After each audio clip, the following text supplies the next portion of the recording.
অবৈধ অনুপ্রবেশকারীদের নিয়ে চর্চা হয়েছে, ট্রিপল ডির কথা বলা হয়েছে, ডিটেক্ট ডিলিট ডিপোর্টের কথা বলা হয়েছে। এই নিয়ে অনেক খবর হয়েছে, আন্তর্জাতিক খবর হয়েছে। আমরা কোনোভাবেই একজন দায়িত্বশীল নাগরিক হিসাবে পশ্চিমবাংলা কেন ভারতে কোনো অবৈধ নাগরিক থাকুক সেটা কোনোভাবেই মেনে নিতে পারবো না। কিন্তু অবৈধ নাগরিককে বিতরণ করার জন্য নির্দিষ্ট রূপরেখা আইন মোতাবেক হওয়াই প্রয়োজন বোধ করি। কারণ আমরা দেখেছি সেই বীরভূমের সোনালী খাতুনের সুইটি বিবির ক্ষেত্রে যারা যারা দিল্লিতে গত 1 বছর আগে তাদেরকে গ্রেফতার করেছিল, তাদের কাছে ভারতীয় হওয়ার সমস্ত ধরনের প্রমাণপত্র, আধার কার্ড থাকার পরও তাদেরকে দেশ থেকে বিতাড়িত করেছিল।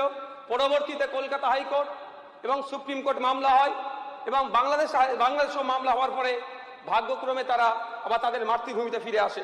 আমাদের স্যার বক্তব্য একদম স্পষ্ট, এখানে কোনোভাবেই আমরা অবৈধ অনুপ্রবেশকারী যারা আছে তাদের হয়ে আমরা গলা ফাটাবো না, কিন্তু যারা বৈধ তাদেরকেও এই তাড়াহুড়োর কারণে কোনোভাবেই না ক্ষতিগ্রস্ত হয়ে যায় যারা দেশের নাগরিক, তাহলে কিন্তু সময় আমাদেরকে ক্ষমা করবে না।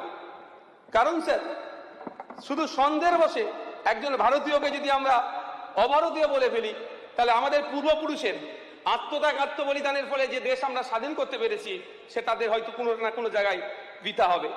স্যার এখানে চরমপন্থার কথা উল্লেখ আছে। অবশ্যই কোনো ধরনেরই চরমপন্থাকে আমরা প্রশ্রয় দিই না। সে বামপন্থা হতে পারে, ধর্মীয় ক্ষেত্রে হতে পারে, সামাজিক ক্ষেত্রে হতে পারে বা রাজনৈতিক ক্ষেত্রে হতে পারে। আমরা কোনোভাবেই চরমপন্থাকে আমরা প্রশ্রয় দেব না। কিন্তু আমরা ইতিপূর্বে দেখেছি যে অনেক ক্ষেত্রে আজও দেখলে দেখা যাবে জেলের মধ্যে এই চরমপন্থা দেখিয়ে দিয়ে আদিবাসী সমাজের মানুষ অনেক জেলে বসছে, বা সন্ত্রাসবাদী দেখিয়ে দিয়ে মুসলিম সমাজের মানুষজন, সংখ্যালঘু সমাজের মানুষকে জেলে রেখেছে। এক্ষেত্রে যাদেরকে সন্দেহবশে গ্রেফতার করা হবে সেগুলো যেন অবশ্যই ভালোভাবে রেকটিফাই করে নেওয়া হয়, তার ব্যাকগ্রাউন্ড যেন যাচাই বাছাই করা হয়। শুধুমাত্র চরমপন্থা দেখিয়ে দিয়ে তাদেরকে জেলের মধ্যে না পাঠানো হয়, এটা আমাদের লক্ষ্য রাখা দরকার।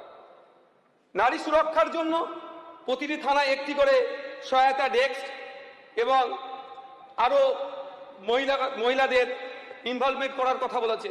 স্যার আমি একটা যদি তথ্য দিই যে আমাদের রাজ্যে ক্যাগের রিপোর্ট অনুযায়ী যে মহিলা পুলিশ সংখ্যার সংখ্যা অনেকটাই কম।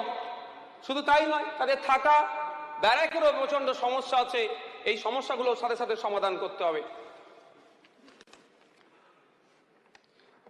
এমার্জেন্সি রেসপন্স সাপোর্ট সিস্টেম বা টোল ফ্রি 112 ডায়ালের কথা বলা হচ্ছে, কিন্তু আমাদের ওয়েস্ট বেঙ্গলের তথ্য বলছে আমরা অনেকটা পিছিয়ে আছি। এমার্জেন্সি রেসপন্স সাপোর্ট সিস্টেম এর পরিসংখ্যান অনুযায়ী অর্থাৎ আবেদনের দ্রুত সারাদানের তথ্য দেখা যাবে অরুণাচল প্রদেশ সব থেকে এগিয়ে আছে। সেখানে মাত্র 3 মিনিট 36 সেকেন্ডে তারা পৌঁছে যাচ্ছে, পাহাড় দুর্গম এরিয়ার হওয়ার পরেও। কিন্তু আমাদের পশ্চিমবাংলার ক্ষেত্রে 15 থেকে সেখানে 35 মিনিট টাইম লাগছে।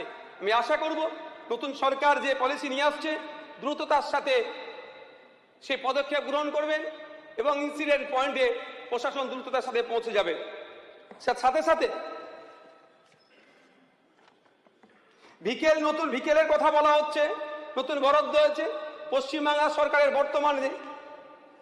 বিগত সরকারের আমলের তথ্য বলছি আমি, 30 to 35% এমন ভিকেল আছে, সেগুলো এমন গাড়ি আছে চলাচলের অযোগ্য, সেইগুলোকে দিয়ে চালানো হতো। পশ্চিমবাংলা পুলিশের আধুনিকীকরণের প্রয়োজন আছে স্যার। তার জন্য আমি কয়েকটি তথ্য তুলে ধরছি, কোন কোন জায়গায় আমাদের ল্যাক আছে, কোন জায়গায় আমাদের গ্যাপ আছে, সেগুলো কিভাবে পূরণ করা যায়। স্যার ইন্ডিয়া জাস্টিস রিপোর্ট বলছে দেশের মধ্যে যে কটা বড় এবং মাঝারি শহর রাজ্য আছে, পুলিশিং ব্যবস্থায় আমাদের পশ্চিমবাংলা সব থেকে পিছিয়ে আছে। স্যার অত্যাধুনিক ওয়েপেন, অস্ত্রশস্ত্রের দিক থেকে আমাদের ওয়েস্ট বেঙ্গল 71% পিছিয়ে আছে, শর্টেজ আছে। শুধু তাই নয় স্যার, স্মার্ট পুলিশিং ইন্ডেক্সে আমাদের স্কোর মোটেও ভালো নয়, 10-এর মধ্যে 6.66%, যেটা তালিকার 17তম স্থানে আছে। স্যার পরিশেষে একটা কথাই বলবো, যেটা আমি স্পোর্টস ফিল্ড থেকে উঠে এসেছি, ভলিবল প্লেয়ার ছিলাম। এখানে অসামান্য ক্রীড়াবিদদের জন্য যে ইন্সপেক্টর থেকে শুরু করে ডেপুটি সুপারিনটেন্ডেন্ট পদের কথা বলা হয়েছে, এগুলো তো যারা মেডেল নিয়ে আসে তার সাথে সেগুলোর উল্লেখ করা আছে।